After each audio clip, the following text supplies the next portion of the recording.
The fighting in Sudan is a power struggle. It's a power struggle between two men.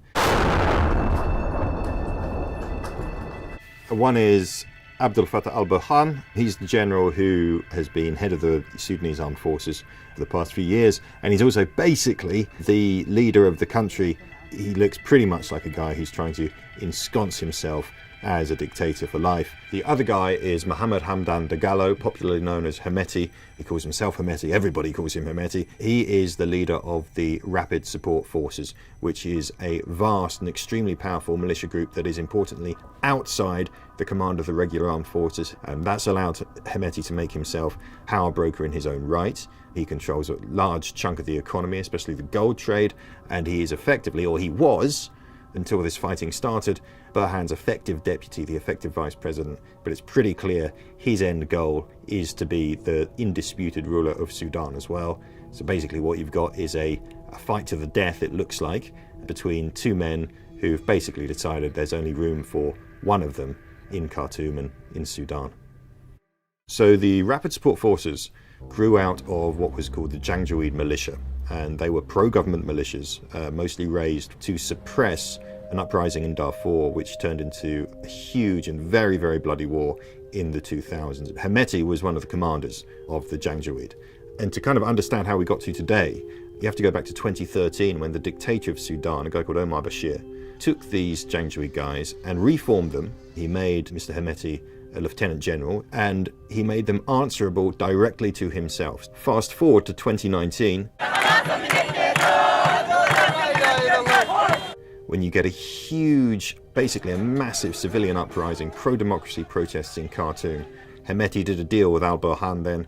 The army and the RSF backed the protesters. They arrested Mr. Bashir, and a revolution was proclaimed. You did get a transitional government, but both Mr. Hemeti, representing the RSF, Mr. Burhan, representing the army, were in very influential positions in that.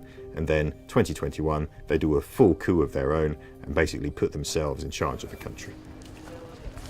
And so it felt to lots of people like someday this showdown was going to come.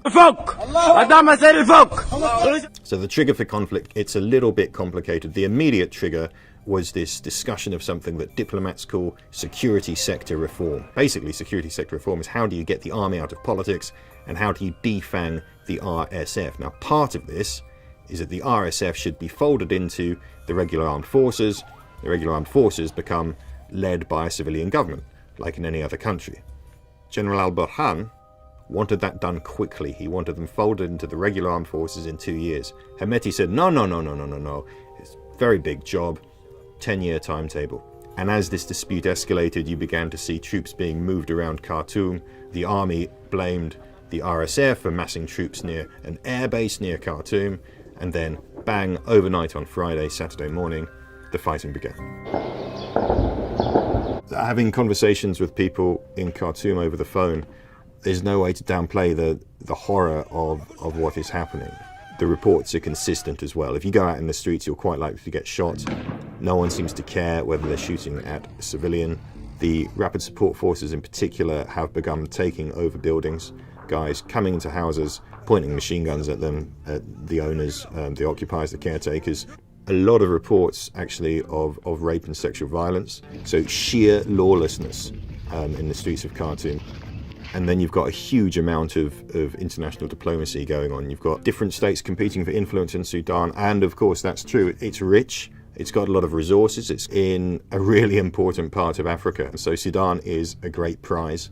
Some people have talked a lot about Russia and Wagner. Hemeti's RSF have done business with Wagner. He is known to have become wealthy from gold mining. His forces provide security for a gold mine run by Wagner in Sudan. But look, he's not alone. And Mr. Burhan has also visited Moscow and has also done deals with the Russians.